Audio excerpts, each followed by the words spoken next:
Hello and welcome to another episode of Legal Curiosity. Hope you guys are safe and healthy. आज हम लोग बात करेंगे floor test, trust vote, composite floor test, no confidence motion और motion of confidence के बारे में। तो चलिए शुरू करते हैं। पहला है floor test. A floor test is a constitutional mechanism used to determine the incumbent government enjoys the support of the legislature. When a single party secures the majority of the seats in the House, the governor appoints the leader of the party as the chief minister. In case the majority is questioned, the leader of the party which claims majority has to move a vote of confidence and prove majority among those present and voting. The chief minister has to resign if they fail to prove the majority in the House. This happens both in Parliament and the state legislative assemblies. तो basically floor test में होता ये है कि जो party सरकार बनाई हुई है वो अपना मेजॉरिटी प्रूव करने के लिए ये मोशन पास करती है। ये मोशन पार्टी तब पास करती है जब नया सरकार बनता है या फिर उसके मेजॉरिटी सीट्स नहीं होने पे सवाल उठता है। ये फ्लोर टेस्ट में अगर पार्टी मेजॉरिटी प्रूफ नहीं कर पाएगी तो सीएम को इस्तीफा देना पड़ जाएगा। फ्लोर टेस्ट के कॉन्सेप्ट का इंडिया में लागू होने का रीजन संविधान का आर्टिकल 356 से जुड़ा हुआ है। आर्टिकल 356 राज्य में संवैधानिक मशीनरी की विफलता के बारे में बात करता है। आर्टिकल 356 ये कहता है कि यदि राष्ट्रपति राज्य के राज्यपाल या अन्यथा रिपोर्ट प्राप्त करने से संतुष्ट हो जाते हैं कि ऐसी स्थिति उत्पन्न हो गई है जिसमें राज्य की सरकार को संविधान के प्रावधानों के अनुसार नहीं चलाया जा सकता है तो वहां पे राष्ट्रपति प्रेसिडेंट्स रूल लगा सकते हैं।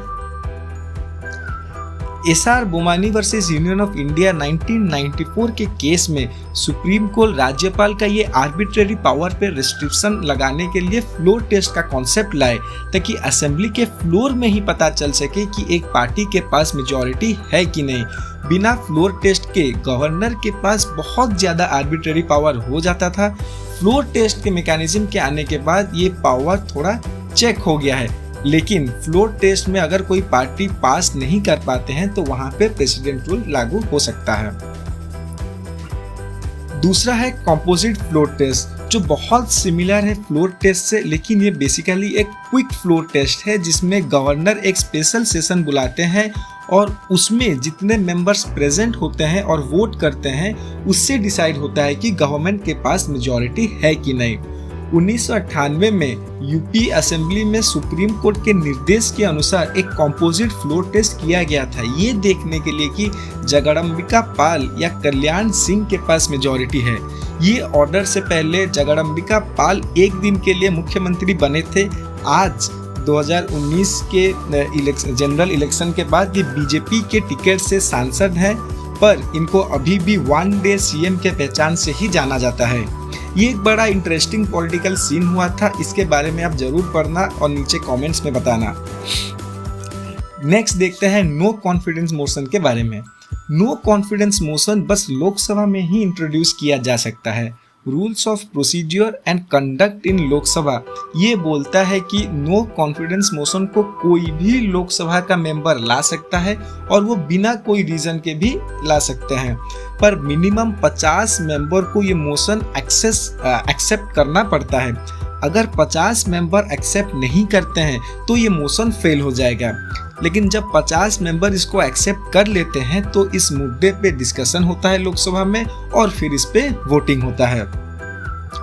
आज तक कुल 3 बार नो कॉन्फिडेंस मोशन सक्सेसफुल हुआ है। वीपी सिंह के टाइम में 1990 में, फिर उसके बाद 1997 में देवगौड़ा के टाइम में और फिर 1999 में अटल बिहारी वाजपेयी जी के टाइम पे।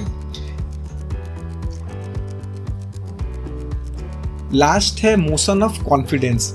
It is a motion of support proposed by a government in parliament or other assembly of elected representatives to give members a chance to register their confidence in government. Basically ये एक motion है जिसमें members को एक मौका दिया जाता है गवर्नमेंट को सपोर्ट देने के लिए। अगर आपको ये वीडियो पसंद आया तो लाइक, शेयर और सब्सक्राइब जरूर करें। धन्यवाद।